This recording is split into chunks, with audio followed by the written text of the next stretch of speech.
hanging out today is so difficult to introduce these two talented gentlemen. Is it? Well, it is, because you guys came together now. You are known as the band Sonny Boy Thorn. Individually, you are Chris Thorn and Davie Dennis. You've been in bands like Blind Melon, AWOLNATION, Voxhaul Broadcast, and you got together. I ran into you, Davie. You live not too far from me here in Silver Lake. Yeah, exactly. And I ran into you last summer on the street, and you're like, yeah, I'm working with Christopher Thorn. We got this new project going on. We don't know what we're going to call it, but you sent me some tracks, and I've always kind of listened to those tracks. I came across them the other day, and I was like, I got to find out what's going on. Get these guys in. They're performing today. So cool to have you. Here we are. Thanks for having us. The bottom line, the basic first question is, how did you guys first connect and decide to work together? It's a semi-long story. I'll try to shorten it. But we were both on tour. He was on tour with Voxhaul Broadcast. I was on tour with Blind Melon at the time, 2007. Okay. And we did the Man Cow show. You know the Man Cow show in Chicago? Yeah. So big radio show. We met at like 7 in the morning in Chicago, and we probably didn't even speak because I hate the mornings and he does too. Yeah, so I think we both walked by each other and we grunted at each other like we grunted. I think it was a grunt. And what were you? And Dave, what were you doing there? I was there with Voxhaul. So you were there with Voxhaul. Yeah, you just crossed paths. Yeah, it was they did their interview and then we went next or something, or vice versa, And then about a year later, a good friend of mine who was their manager called me and said, I'm working with this band and I want you to produce them. And I was like, okay, send it over. And I was just floored. I was like, well, this is my new favorite band in LA. It was Voxhaul Broadcast. Mm-hmm. So, and by then Blind Melon was taking some time off, blah, blah, blah. So that's how we met, is that I started working with Voxhaul Broadcast as a producer. Mm-hmm. And then they were continuing on. Voxhaul was still doing their thing. I joined AWOLNATION, went and toured for about a year. Mm-hmm. And at some point, I just felt like I was inspired by Aaron and Burko, and I kind of was like, I want to do my own thing now, Mm-hmm. And I knew Davie had his project, but I was like, man, he's my favorite, singer-songwriter in town, so I'm going to call him and we'll do a side project. So that was my first pitch to him, was like, hey, I know you're busy, I'm busy, on our time off, let's just write songs, hang out, and make some music, Mm-hmm. And then, both our things sort of ended, so we just kind of made this a full-time project, so. And it clicked immediately. Musically, chemistry. I feel like when I worked with Chris for the first time, he brought something out of me, just as a songwriter, and just putting together the best recordings that I possibly could. I felt like we had a connection just with music, and it was soulful, and I thought we were making great stuff. So when we started working together, there was a techno band, or would they be considered techno? Or well, what were they? They're like DJs. These DJs were in a studio. So they were in a studio. So it's Bag Raiders. Who is it? Bag Raiders from Australia. Okay. It started out with just us sitting down with acoustics and a notepad, in his house, in his living room, and we just started chipping away at songs and hanging out, and kind of around that time, I was starting to just write new stuff, and I didn't know if it was for Voxhaul or whatnot, and just Chris and kind of encouraging it and working on songs with me, sent me into this phase where I was writing that was insane. He wrote 300 songs. Yeah, in a really short period of time, we started writing songs together, and then every day I'd wake up and I'd read an email with 10 songs, not 10 okay songs, but 10 songs where I was like, are you fucking kidding me? These are amazing. So it just got really exciting.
incredible output of music, incredible output of volume. Yeah. Like, where inspirationally and creatively, where does that come from? Ladies. Silver Lake. Girls. You know, it's You have muses. I guess so. Yeah, some of it comes from that. It's just life in general, and Yeah. you know, I tend to sing about what moves me, Mm-hmm. and like I think that love moves me, Mm-hmm. and yeah, that's something that. What moves you more about love? Is it the heartbreak of losing it, or the excitement of getting it? I want to say the excitement of getting it, but you know, it's like 50-50. You know, it's Such is life, right? The Yeah. ebb and flow of love. Yeah. yeah. Yeah. So, yeah. Do you have a favorite place to go and expel this creation, all this creative juices? I'd say Chris Thorn's studios, where Wishbone. No. That's Brad's. No, that's mine and Brad actually own that studio. Okay. And I have my own studio in Silver Lake. So we've been doing our project at my studio in Silver Lake. Oh, what's the one in Silver Lake? That's Fireside Sound. Fireside That's Sound. my, Okay. that's my other studio. Yeah, getting all the studio names right is like trying to get all the record label names right. Well, everybody has one now. Everybody has a studio Everybody and a has a record studio. label or management Yeah, of company. course. You know, everybody has Pro Tools, so you can have a studio because you have Pro Tools. Right. Call your bedroom your studio. You know. Well, speaking of this, so you have music that I've heard I love. I've heard Bang. I've heard Wild and Free. I've heard... Shelter, maybe. yes. Yeah. And what is the game plan with Sonny Boy Thorn? What's the ideal scenario? Where do you want to take this? I think we just started off with the game plan. You know, when we started recording it, it was like maybe it'll be a project, and we Yeah. just started having friends come over to the studio, and it was turning into like. At some point, we looked at a body of work, and we were like, Like, "This damn, is a thing." this is a thing. Yeah. You know, and It turned out to be a full-time thing. At some point, it kind of evolved into like, this is really good. Like, we were really excited. So, I mean, you know, ultimately, I want to tour the world again. Mhm. You know what I mean? It made me want to do that again. You know what I mean? It made me feel so proud of the record that we made. I was like, we have to go play these songs for everybody. Yeah. You know, so we want to do it in a big way. You know, I think we're really proud of the record. So. And that's something to say for, like, make no mistake, two veteran musicians who have, you know, played a lot, are, you know, experienced in their respective fields, to say that, yeah, I have a passion project now that I want to get out and tour the world and show people. Do you have, because the music, is it out now? I mean, I think it's coming out. No. Yeah, that's the thing. No, it's nothing's not out. It's No. not public to the masses. No, we've been really secretive about it all until we felt like it was ready, you know? Mhm. Which is now. Which is now, because we're playing music today. We're hearing This is music the first thing we've ever done like this. today. Right, so let's talk about what we're going to hear today, what we're going to play today. We are going to play 3 songs. Wild and Free, which you heard, which we did a video for. Okay, very cool video. A song called Bound to Fall, which is a fun song. That we actually had this epic jam one night with Matt Flynn, who plays in Maroon 5 as his day job, but he lives in the neighborhood, comes over, and we're having sort of these epic party jam nights, and the song kind of came out of it. Davie just started doing this improv lyric. you started playing those chords, and then we were just jamming the jam session. Yeah. And I wasn't planning on singing, and then we were. I don't even really remember. Well, there was a couple. Yeah, there's a little bit. Yeah. There's a couple of those going on, But anyway, I just turned around and started like yelling into the room mic, and then yeah. we all went back and listened to it. And we were, Those are the actual lyrics Yeah. from the jam that night. He actually improv lyrics, which I've Yeah. never seen anyone do before. I was just like, it was. And that became the song. Yeah, we went through and like Davie had like 20 verses because we were just jamming on these riffs, and we went through and we're like, oh my god, that's hilarious. That'll be the verse. That'll be. yeah. So And what's the name of that one? that's called Bound to Fall. So that was that night, and then a song called Ain't That the Deal, which Davie wrote and sent me one night, and I was like, he sent it to me. It didn't even have lyrics, and I was like, man, I think I need a minute, man. That like wiped me out. Like emotionally, I was just like, holy shit, man, that's some deep stuff. Even without lyrics, just his delivery of it, I was just like, woo. And then he finished the lyrics to it. It's a good song. And what's that about? It's about the love stuff. the love stuff. Do you have a love in particular? Do you have a girlfriend? No, I don't. Yeah. No. But you can still feel the love. Of course. Yeah. Are you married? I'm married. You're married? Sonny Boy Thorn, is that you? Or is that your son? It's all the above. Oddly enough, Davie actually... You go by Son... I was wondering if you go by Sonny Boy. Well, he actually said it first. He was the first person to go, we should call it Sonny Boy, and then... Well, the first song, when me and Chris decided to start working together, I think the first song that I sent him that was like, hey, It's called Sonny Boy. I got this song, it's called Sonny Boy.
So I wanted to go back to, and this is always an interesting question to talk specifically to artists about when they're creating music, is that element of, we have this whole wide catalog of sounds, of creative ideas, these 300 some odd pieces that he'd sent to you. How do you whittle it down? How do you extrapolate? Do you combine things? Do you... What's that all about? Because that just blows my mind, how you would be able to take it all down to, all right, here's 7 or 8 or 12 that we want to explore. I mean, it is hard. It's definitely hard. We definitely met with like a common, like, understanding of things that we liked a lot. And I mean, as far as like where it goes sonically, that's just kind of like sometimes whatever mood we're in. Yeah.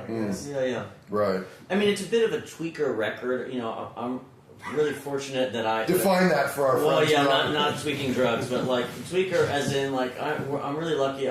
We have a studio, my studio, so we could take as much time as we want with a song and really like, you know, we can really discover it, you know what I mean? And we've cut things a couple different times and, you know, changed a lot of things. And so it's a bit of like a production record in that sense. Although there are also moments of just this live, amazing energy that we captured in one night too. And I've really enjoyed that process because I never really got to work that way for that amount of time before, and it's kind of something that gets more and more rare. I think is like a band having the freedom to work in a studio like that, to where it's a lot of music is made, you know, on a laptop now, and it's kind of by one person usually, and it's usually like got to be on the grid, and I mean it's so fun like jamming out these songs and writing that way because it's all reactionary. Yeah. Like in the studio where like we would have like 4 different drummers playing a song sometimes, and just kind of notice like how much it changes just everything. That's what I meant by tweaking it. Yeah, right. Like we really got in there and like, what about this? Let's try this. Let's try this. I mean, you know, we really sort of have the opportunity to really kind of make sure the song is as good as it can be, as opposed to, you know, lots of times people don't have the budget these days, so people are in and out of studios in a hurry, and you know, we had the luxury of really taking our time, making sure it was great. You know? I forget the original question. No, you answered it. It was the question of how whittling down all these song ideas into making what I would assume is going to be a 12, 15 song album. I like shorter records, but we have a lot of material and we record a lot, and I think the best stuff sort of rises to the top. And I think at some point when we cut ourselves off and we say we have enough for a record right now, but we continue to record and write because we have the opportunity to. You know what I mean? We have the studio, and so. I mean, we have a goal in mind, but I think like just it started off with us just doing it to get our friends together and play. Yeah. So I mean, that's a good place to start. Well, before we hear more music, I want to just find out, I guess, kind of individually, you've all had kind of a different angles of your career, kind of come in different paths. And we have the veteran and the. I guess you're in the, summer of your career? I guess, yeah. Oh, I mean, 31. We're both in the summer of That's true. There's no easy way to talk about age or experience or reference any sort of someone being a part of some era. You know what name I love? But I always feel like a puppy or a dog when people go, well, you have a good pedigree. I'm like, pedigree? What am I, like a German Shepherd? But people want to use that word sometimes. That's a good way to reference, you know. It cracks me. It's a nice way of saying, you've been doing this a long time. Yeah. It just means you need the expensive dog food. Exactly. But like I said, you look about 15 years younger than your age. But I stay indoors a lot. I stay in the studio. You're in the studio a lot, I'm in the dark a lot, yeah. Exactly. I guess I want to end, to wrap up, both of you individually, during this career that you've had, what have been one or two kind of big milestone, big changing points where you're like, you know, this is more or less career defining for me. This is, you know, 20 years from now, I'm going to look back as like, this is a pretty significant event for me. Well, I'm almost embarrassed to talk about mine, but, you know, sometimes I hear myself say these things and it doesn't feel like my life, but you know, for me, being on the cover of Rolling Stone is like, it's one of those moments when you're a kid, you're like, it's almost not even a dream because it's so beyond your dream. So when you get to that point and you go to the newsstand and you're on the cover of Rolling Stone, it's like, is this real? Yeah. And even as I'm saying it, even when I see a picture of it, it looks like one of those fake, when you go to like Disneyland, and they have those things where you can like step in, and it's like a fake like magazine cover. Yeah, like right, it literally looks like a fake magazine cover to me when I. What year was that? I would have been like 93 or 4 or something. That was the Blind Melon explosion. And then the other thing is like Saturday Night Live for me, like growing up as a kid, like I just remember like trying to stay up late and watching that show, like that for me was, I'll never forget playing it because it just felt like, wow, man, where do I go from here? This is crazy. Yeah. You know what I mean? And that's a few months away from me being on the cover of Rolling Stone. So, you know, I feel stupid saying it, but you know, those moments for me were like, whoa, like where do I go from here? This is crazy. It feels surreal even just talking about it, you know. Mm-hmm. But those are my 2 moments, I guess I'll say. Mm-hmm. Hey, Davie. Sorry, Davie. It's hard to follow. that's an unfair. That was unfair. You should. Why? You don't want to hear. No, I mean, I'd say mine is like playing with Jim Keltner. Like, Oh, there you go. That's a good one. sorry, say it again. We Yeah, gotta hell yeah. record a couple tracks with Jim Keltner, and he's just like the sound of the '70s. He's a drummer. Played with like John Lennon and George and Joe Cocker, and Joe Cocker, I think he's like the second Bob most recorded Dylan. drummer of all time or something. Wow. Yeah, Um, legend. But that was just like a bucket list moment, getting to record a couple songs with him. One of the ones we're playing today Ain't that the deal he played on? is a song that we recorded with him, and he just, when he was recording with us, he had really good things to say about the songs, and it was really fun to hang with. He just goes right into the epic stories. I've read all the books of like blah, blah, you know, but getting to hear all the inside stuff from him too is just unreal. Yeah. You know, That was a moment for me. like too. all the music that made me want to start playing music. I'm like sitting in the studio with somebody that was like that close to it, and they're playing on one of my songs, and I was like, Yeah. oh man. All that history and experience. Yeah, that was an epic Sitting- moment for all of us. Actually, we're going Jen. You know, just like wow, you were like best friends with John Lennon. This is crazy. You played on some of my favorite songs of all time. You know, and he's in there like asking our advice. Like, what do you think I should play here? I'm like, you're asking me. Like, play what you do. You're a legend. You know. So it was a fun session for us. Well, let's go. Let's make some more epic sounds. That sounds great. Right here, right now, Sonny Boy Thorn Let's play. performing live at Darren's. So cool. Thank you guys for rolling over. Thanks a lot.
All those black spots in my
Boy Thorn.